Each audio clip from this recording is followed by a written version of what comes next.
My name is Sarah Tulloch, and I have a book review for The Faceless Old Woman Who Secretly Lives in Your Home. If you are into podcasts, you're probably not surprised about The Faceless Old Woman Who Secretly Lives in Your Home because she is a character in Welcome to Night Vale. Welcome to Night Vale is one of the most popular fiction podcasts in the whole platform, and I really love it. I've been listening to it since I was in college, and it's just so creepy. It's creepy, and it references a lot of like life in the real world because Night Vale is technically like a purgatory kind of place, and then but it also like reflects the extremities of what happens in like the rest of the United States. So it's a very, without even like trying to, it's not like super pointed, but it's like, hey, you're not that different from purgatory. This is a weird situation we're all dealing with right now. And she is one of the characters in there because they have a bunch of different characters. They have like the radio newscaster, they have the mayor, they have everybody. Anyway, but then they also have like those sound like regular people, and then they have creepy characters like this, like Faceless. And I call her Faceless because they don't give her a name. She doesn't have a name, which we'll get into in a second. But if you want a little more information on the world that she ends up living in and maybe Faceless, then you should definitely go ahead and listen to Welcome to Night Vale. But I'm all caught up, so we're just gonna talk about the book. So, The Faceless Old Woman Who Secretly Lives in Your Home basically spans from the 1800s to today's time. Right?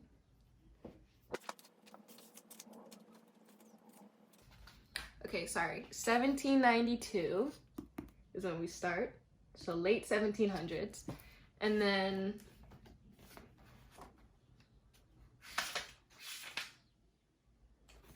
yeah, and then we get to 2020. But we start off with Craig, who is the man that she is stalking in 2011. Dates are important in this book. I love that. We know that she stalks people from the podcast. We know that she can live in more than one place at once. She can take up more than one space at once. It's not really confirmed how. She's not even completely sure how, because she is just like a completely different entity from any other monster or human that she knows. It's not even like her own magic. It's just like something that was bestowed upon her. But yeah, that makes it even more creepy because the Faceless Old Woman Who Secretly Lives in Your Home lives in your home.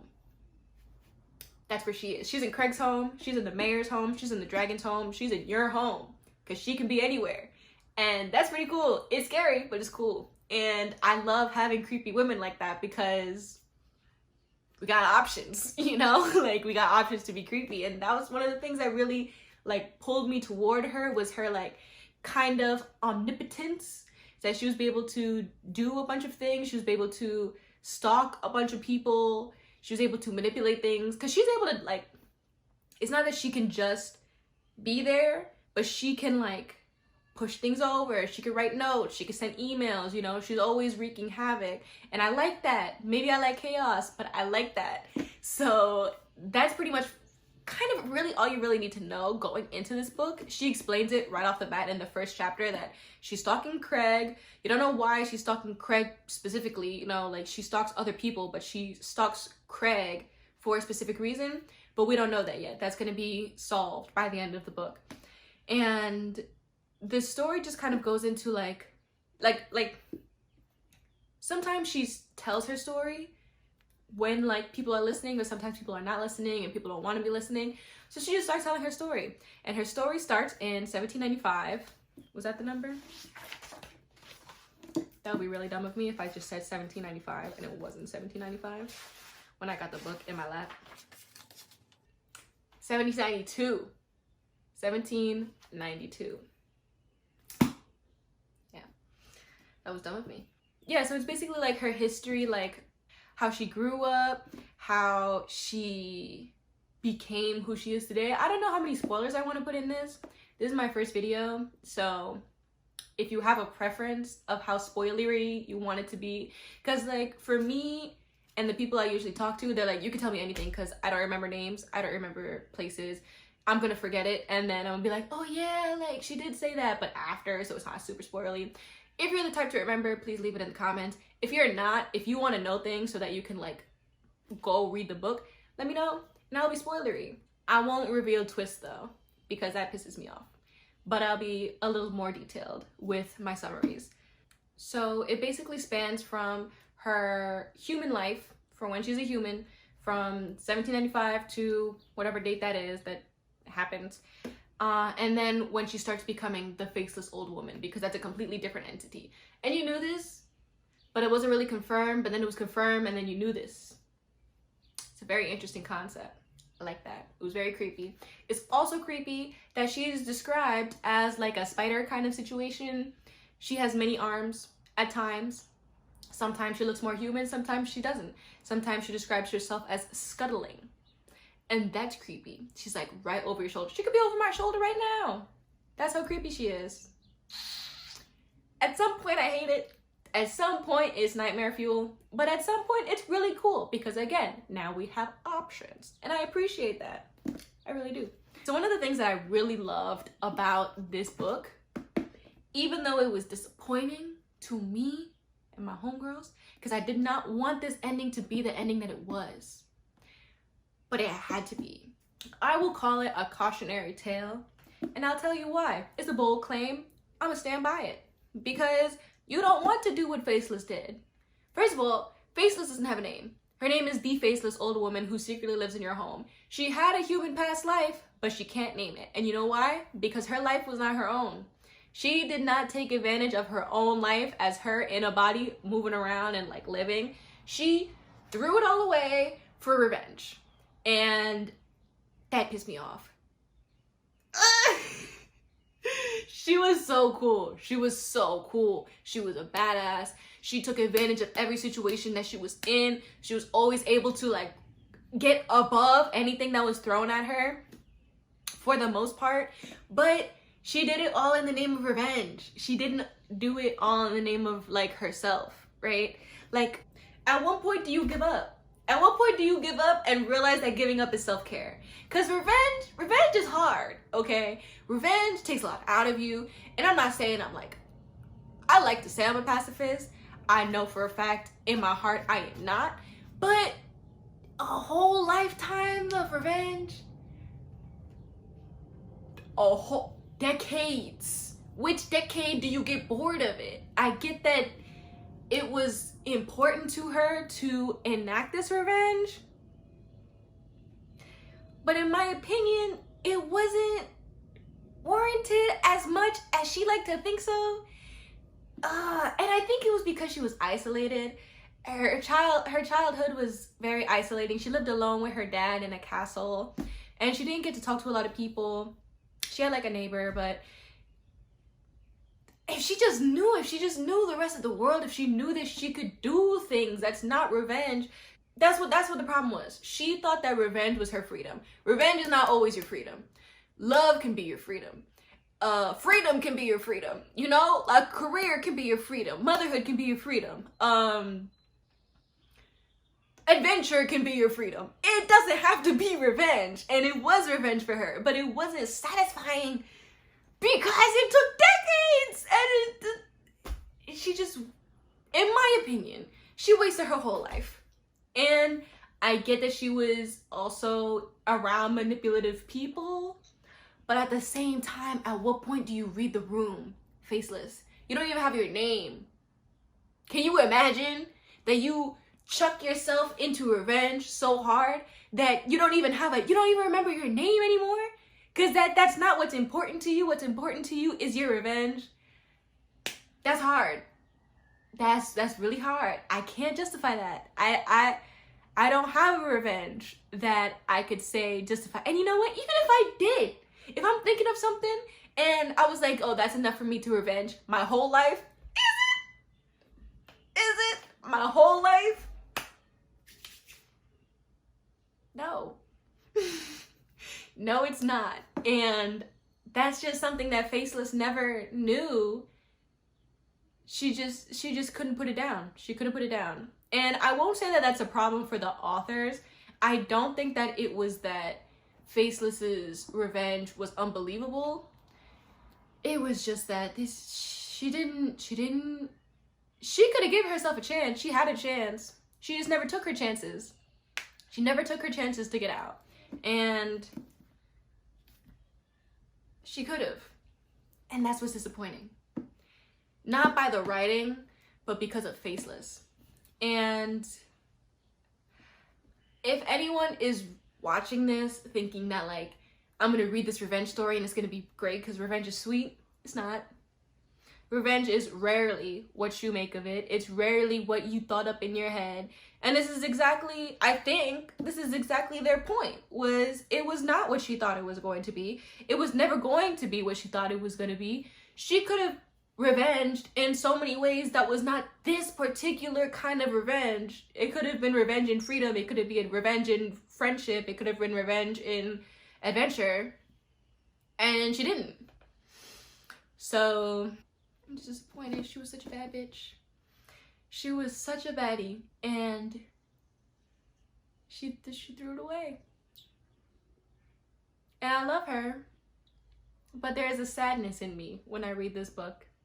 When I finish this book. When I'm reading the book, it's intense. It's like, oh, I want to read like everything. I want to know what happened. I want to know what she's doing. I want to know everything. And then there's sadness. And then she shows up in Night Vale. And, you know, she goes from Europe to the United States, right? She ends up in the United States. And she ends up in the United States to this day. I think it's like around Arizona. Pause.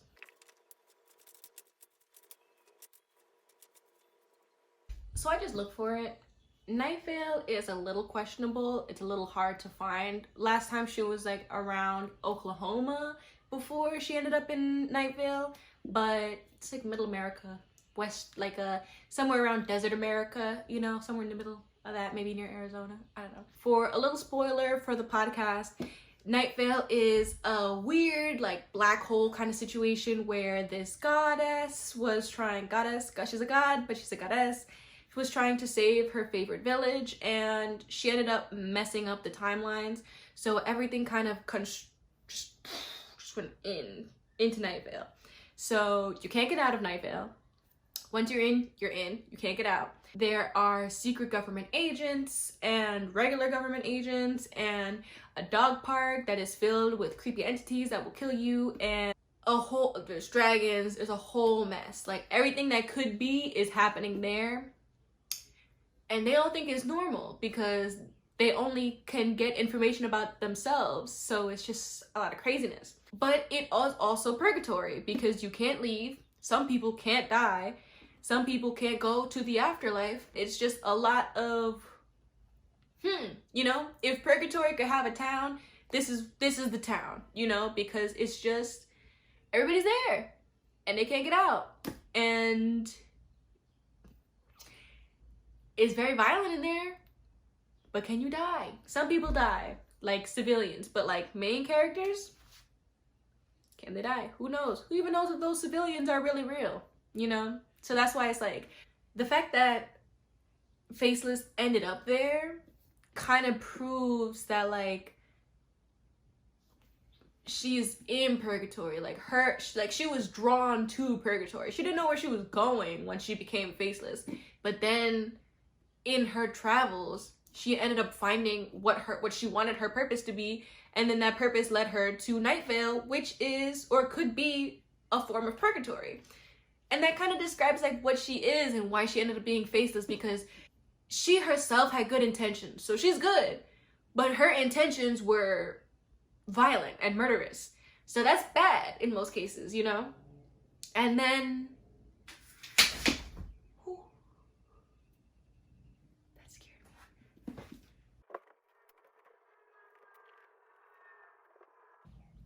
I want to get a frame for that, but New York is still under lockdown. And let me check the lighting.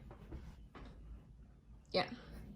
New York is still under lockdown and Marshall's isn't open. I'm trying to get some frames. Because I got that, and then I got another Avatar poster. That I got at New York City Comic Con 2019. Because 2020 is not happening. It's just not. So yeah. I left the book there. it kind of explains also like why I don't like her path, because you don't want to be in purgatory. You know, purgatory in some cases is worse than hell. It can be worse than death itself. But she finds her place in purgatory. Would I want to find my place in purgatory? No. Would I want to find my place in this particular purgatory, which is Night Vale? No, I would not. It's not a good place. It's a entertaining place to listen to in a podcast. Do I want to be there? Absolutely not. The fact that she could find, I say find loosely, right? I don't know if she's actually being led by the gods or by a force that this is definitely what she's supposed to do, because it's still revenge based, but she ends up finding a reason to be there. And I'm like, Faceless, you're not even dead yet. You know, you're not even like, okay, she could be dead, but she's still walking around in the United States in this physical plane doing it, whatever it is that she could do. She didn't have to do this, and she's still doing it. And it's like, she doesn't feel like she has any other option. And then she says that it's like her purpose. I don't think it's her purpose. I don't think I'm supposed to think that it's her purpose. I think that she still wants revenge, and she's still doing it, and she's still working toward it, and she is still revenging in purgatory to the point where she is not even a person. She is a force of karma. Yeah, he deserved it. Yes, she was right. She was right, and that person deserves it. But to continue past death into purgatory, I don't think someone's whole life should be surrounded around revenge. And that's why I call her a cautionary tale, and that's why I call her a modern myth, because, you know, I think that it's violent to tell women that their whole life, or that the only way that they can be badass is by being violent, or by being an assassin, or a spy, or you know, like, you cannot brush off the beauty of everyday life or non-violent life for revenge that consumes you. You know, I feel like in Joseph Fink and Jeffrey Craner telling us about the Faceless Old Woman, he's also telling us the violence that you try to enact is enacted on yourself. And I hate that for her. She's so cool. And I hate that for her. But it happens. And I wish her the best. I hope that this is not the end of her story. It very well may be. But I still wish her the best. And I hope that in the podcast she has, because she's not dead, and you know, she's still moving around in the book. But since the podcast is still going, I hope that they give her some other reason to be alive, some other adventure, because I want the best for Faceless. I want her to remember her name, and I want her to have a real life, because she passed it up. She passed it up for revenge. And she had such a good life. I'm gonna spoil it a little bit, so if you don't want spoilers, you can click ahead. She was a pirate. She had a castle. She had a crew. She wasn't caught. Nobody could catch her. She had love. She had groves. She had so much. But every time she had so much, it was like she didn't feel like she deserved it, because the revenge part still wasn't done. And it's like, you don't, all right, listen, look and listen. You have this. It's revenge. Revenge is not that, like, important, you know? It's not that valuable. But for her, it was valuable because she was angry. But she had everything. She had a castle by the beach. Come on, son. Like, no. You would not catch me being that mad for revenge if I had a castle by the beach. If I had orange groves. If I had the love of my life, my soul mate. No. Another part of the book that was really interesting was the who is allowed to live on the fringes of society, you know? Part of Faceless's revenge is that she See, this is where I get annoyed at her, because she didn't have to leave home. She didn't have to. But she felt like she had to leave home, which was the castle on the beach. And she felt like she had to go be like a thief and like earn her money on the black market kind of situation. So she became a pirate, and that kind of lifestyle. Okay, I was gonna say that she had to live her life on the fringes of society. That's okay. In the name of feminism, on some points she does have to, because if she were to be like a good woman in the 1700s, early 1800s, she didn't have a lot of options. You know, she would probably have to sell herself to the nearest family with a good man to be his wife, and then that was the end of her story, you know? So in that way, she was forced to live on the fringes. Excuse me. She was forced to live on the fringes of society. There is a strong woman who was ignored by her family, and they only wanted to marry her off, and she knew that she was ignored. She knew that she was living her best life with her family because she was tall and she was strong, and they didn't like that in a woman. It wasn't also easy to marry her off, so they were like, and she was like, all right, so I'm leaving, and they were like, oh no, okay, bye. She has to live on the fringes of society.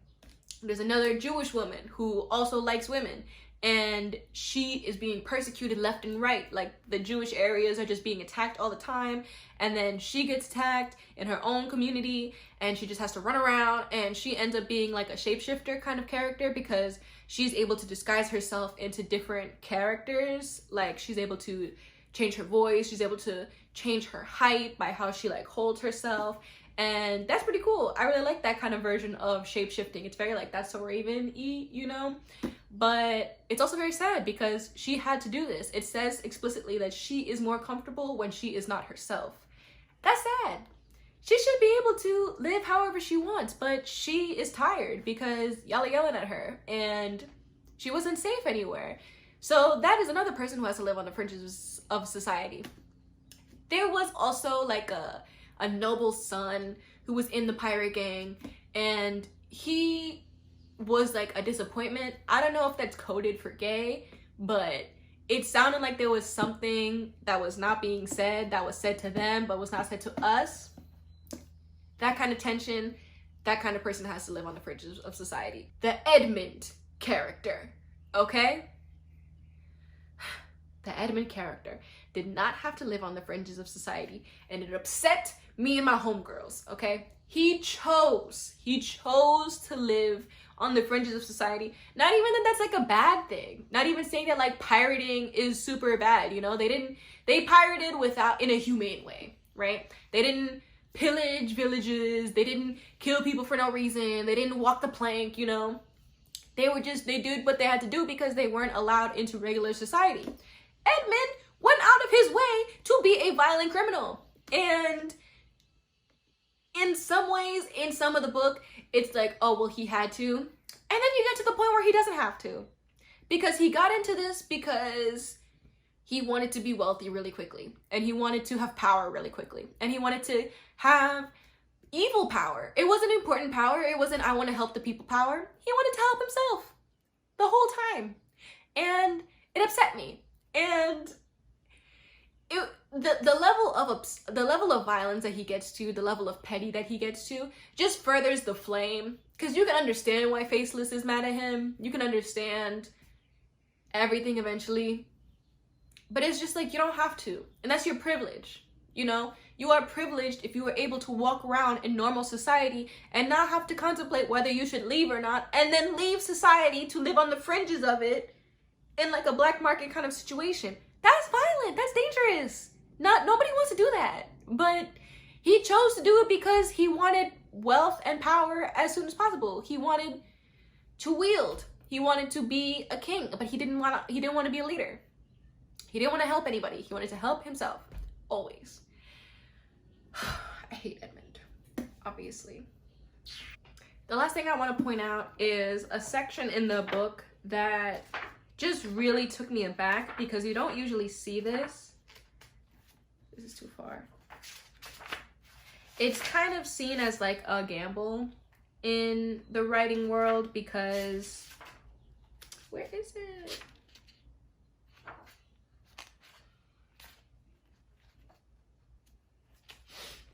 So on page 301, don't read anything else. You see, like, it says, like, Edmund, up and down. That is very beautiful because it conveys, it works with not time. It works with pacing. And pacing is really interesting here because when you have these, like, indents, like, say these were paragraphs, if you had an, like, very quick paragraphs here and there, it would have made the reading go a lot faster. And then that's the intention, right? You use that kind of writing for fighting scenes, for chase scenes, for very quick, very surprising releases of information, you know. But in this way, because it's one word being spaced out against 5 lines, that makes it slower because it's only one word. So she's like, Edmund. Creepy. I love it. You need a way to convey the level of creepiness that this is, and this was perfectly placed. Chef's kiss. That was 301. If we go back to 298, you can see a similar, don't read it. You can see a similar situation here, you know? There's like, it's like gunpowder, you know? It's like, it's creepy. It's creepiness on purpose. And then the same thing happens here again. Edmund. And then it's like slow, but it's like, it's pointed. It's creepy and it's pointed and it's intense. You need that level of intensity sometimes. Not everybody does it. They were able to pull it off. This was a great example. And then, I don't know how they typed this up in Google Docs, but this thing over like that. That's really beautiful. Like, I could really appreciate that because we're talking about like water here, because she's a pirate. And then again, Edmund. It's just gorgeous. Don't read it. It's gorgeous. And you don't see that often. It actually surprised me. But it was gorgeous. And I appreciate it. And I thank Joseph Fink and Jeffrey Craner because it was gorgeous. All in all, I give this book about a 4.5 out of 5 if I were to rate it. It's just that I am disappointed. You know, this is not a happy story. I am that kind of person who likes a happy story, who likes a happy ending. So the fact that the ending was so cruel, even though it fit, I wanted a happy ending and I didn't get one. So that's 4.5 for me.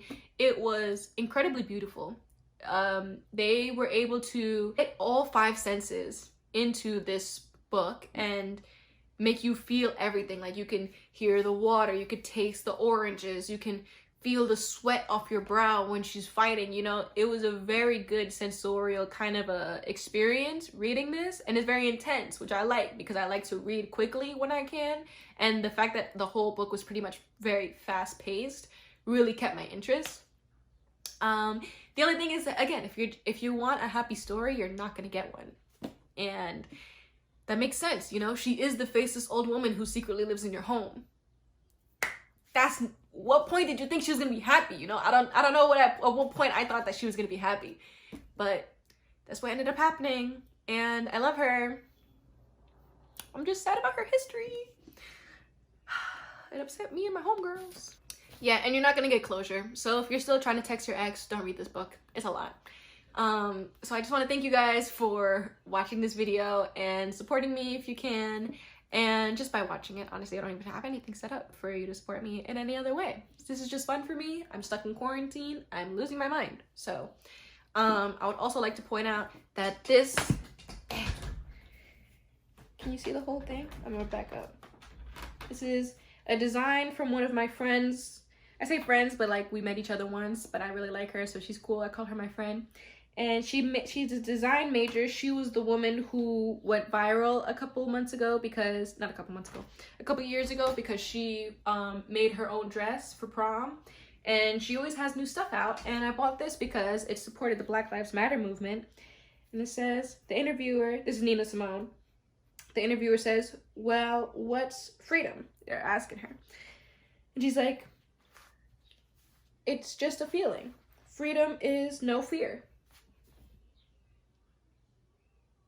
We don't want to live in fear anymore. I'm half Black. My community is Black. We shouldn't have to deal with this fear. So I bought this shirt and it's beautiful. And I'll put it in the link in the description so you can support her and you can get the shirt because it's so soft. I really appreciate it. I got it in a medium, I think. Yeah, I didn't think it was gonna be this big. It goes past my crotch area, but it's still really soft and really like wonderful. It's a great fit for the size that it is. It's not like super oversized and like swimming.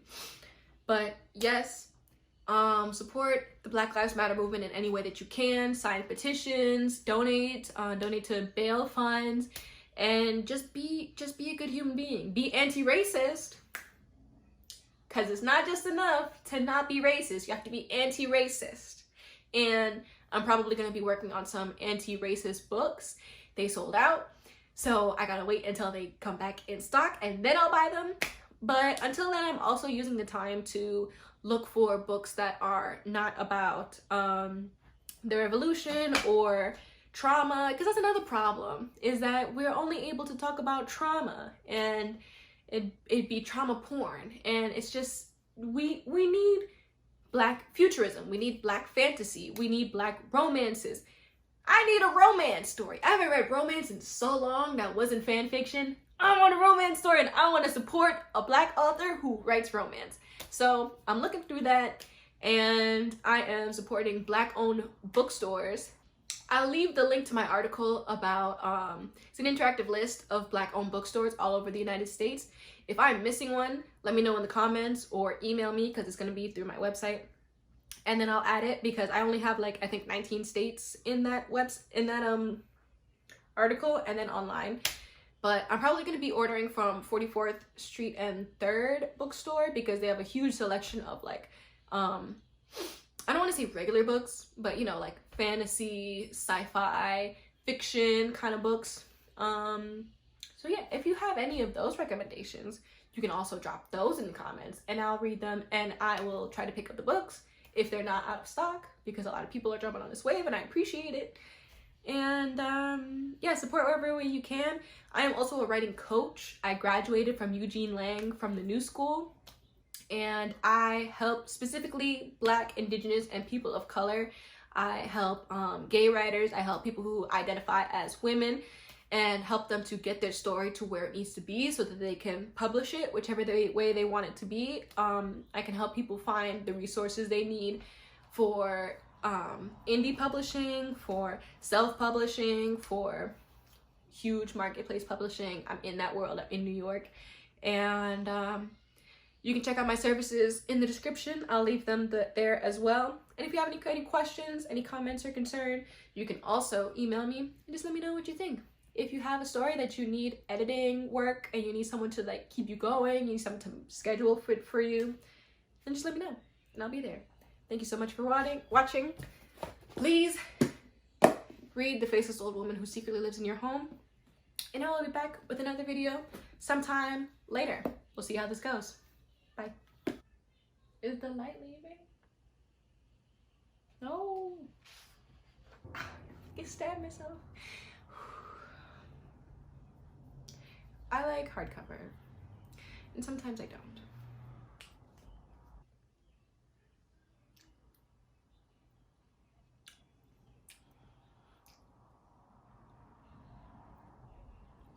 That appeases me and my homegirls.